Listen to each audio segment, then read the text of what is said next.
So my name is Martin Yeomans. I'm a professor of experimental psychology at the University of Sussex, where for over 30 years I've been studying human eating in all its manifestations. I study human ingestive behavior in the lab by measuring eating behavior. I look at liking and why people have developed liking for individual foods. And I'm interested in pretty much any question associated with the human relationship with food. I got interested in food even as an undergraduate, partly because I've always enjoyed eating, but as a human behavior, it strikes me it's very odd that an advanced species like ours is so hung up about food. I reckon only less than 25% of the population would probably be counted as normal in relation to eating. People either overeat and become overweight, or become obsessed about eating and lose weight, or stay in average weight but still have hang-ups about eating.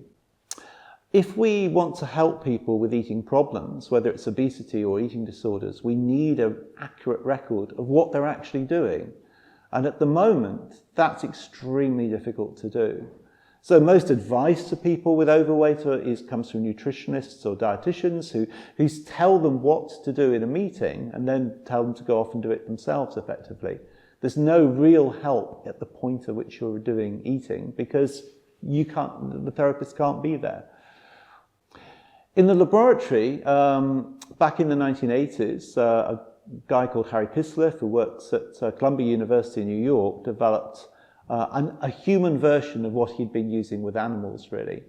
So he hid a balance into a desktop where the participant couldn't see it, and then the plate of food would be served, and as the person ate, the weight would change, and he'd have that record of that immediate weight change, and therefore a record of intake mouthful by mouthful across a meal. We took that system and developed it further into one where linking the balance to a computer, we could collect that information immediately, but also use the weight information to then ask questions of the participant during the meal.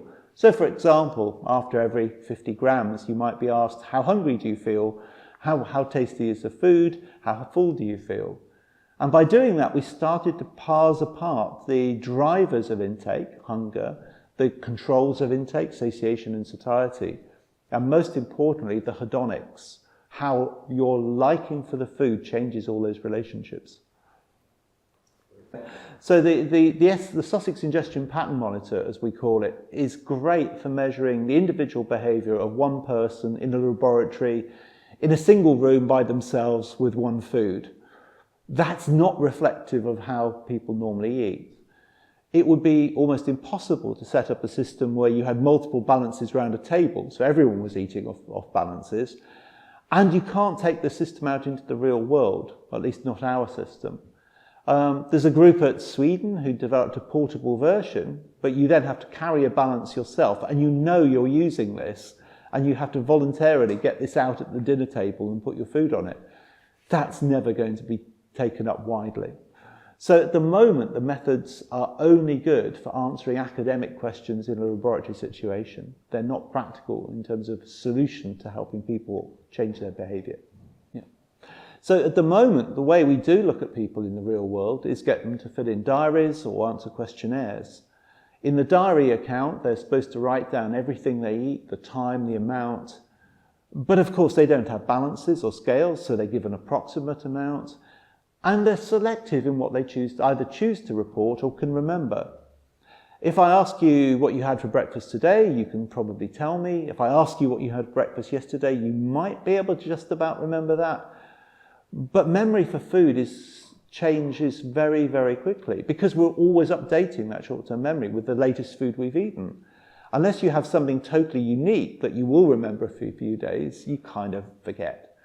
So if you're doing this prospectively by filling in a diary a few days later, you will never get it right. And even if you're filling it in at the time, there are social pressures where you know you shouldn't be eating the whole big bag of crisps, so you only report eating part of that bag of crisps.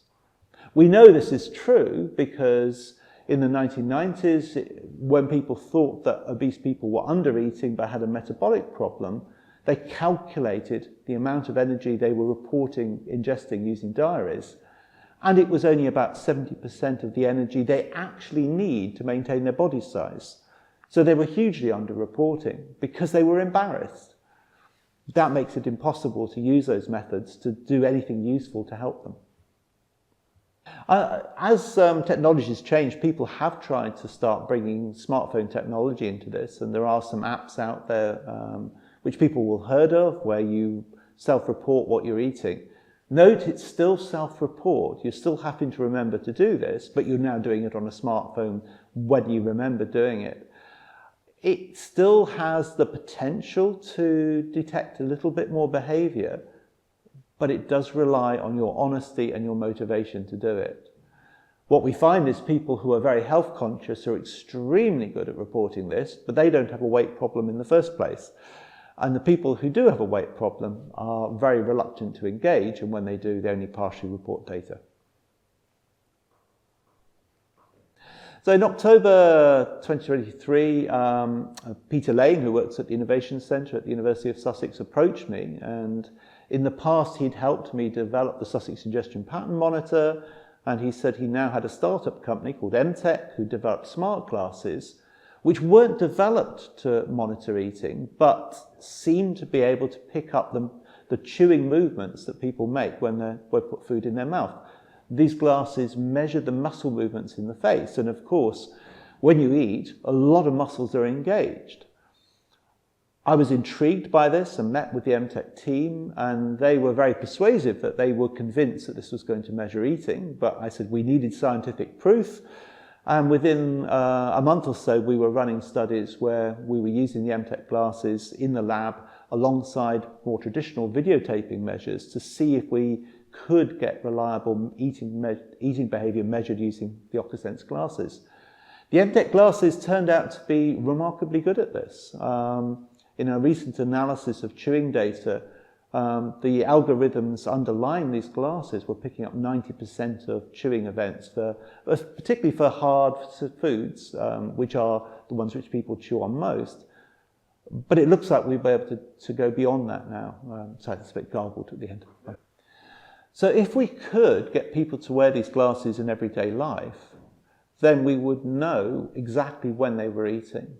We would know the amount they were chewing, and by incorporating cameras into the glasses, we should be able to get a vision of what they're eating. And from the combination of what they're eating plus the amount of chews they're making, we should be able to estimate how much they're eating. That gives us the potential to use these glasses to not just monitor behavior, but perhaps tweak behavior. That is, get people to make subtle changes, eating slightly slower if you're needing to slow down eating because you're overweight. Or alternatively, if you're someone who's got the opposite problem, that you're someone who's underweight because you're undereating, we can use the feedback through the glasses to potentially enhance your eating behavior, improve your enjoyment of eating again, and help you on the road to recovery. When we start looking at what's changed in our modern food world, which is causing overconsumption, then there's a disconnect between eating and other activities. What I mean there is that perhaps traditionally we'd gather around a table, we'd talk about the food we were eating and eat it together. Today, people often eat in a situation where they're eating alongside looking at their phone, watching the television, and in that way, they're not connecting with that eating behavior. What we can show is that if people eat a food while they're watching TV, their recall for what they've eaten and how much they've eaten is hugely reduced. You're not coding that information. The opposite is mindful eating, where you are absolutely paying attention to that eating. You're focusing on what the food looks like, what it smells, the experience in the mouth. And when you do that, you encode much better what you've consumed.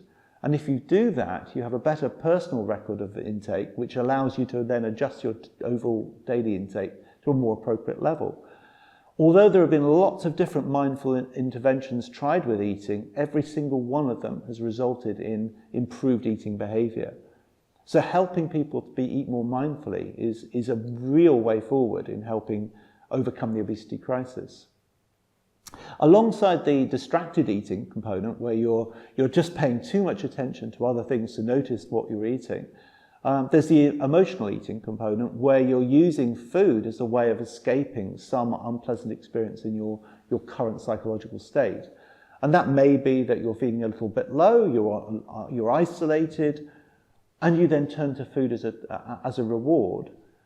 And again, the evidence is if you undertake that sort of emotional eating, you're overall going to overconsume and put on weight. Emotional eating is a very strong component of binge eating disorder, one of the most common eating disorders, but one associated with weight gain, not weight loss. But it's also seen in other eating disorders. And emotional eating is something that remains relatively untapped in the way that people have tried to treat and help people with weight problems. So because the MTEC glasses are measuring chewing as it happens, there's the potential to use that information to feed back to the consumer, to remind them that they're eating. So if you're watching TV with the glasses on, every time you chew or after a certain amount of chews, we could give some simple feedback, a slight vibration or whatever, to alert people that they're eating and help them notice their behavior in that context. Likewise, with emotional eating, the glasses can detect the facial expressions associated with emotional state, and so can help the person understand that they are eating because of emotional distress by detecting that distress alongside their eating state.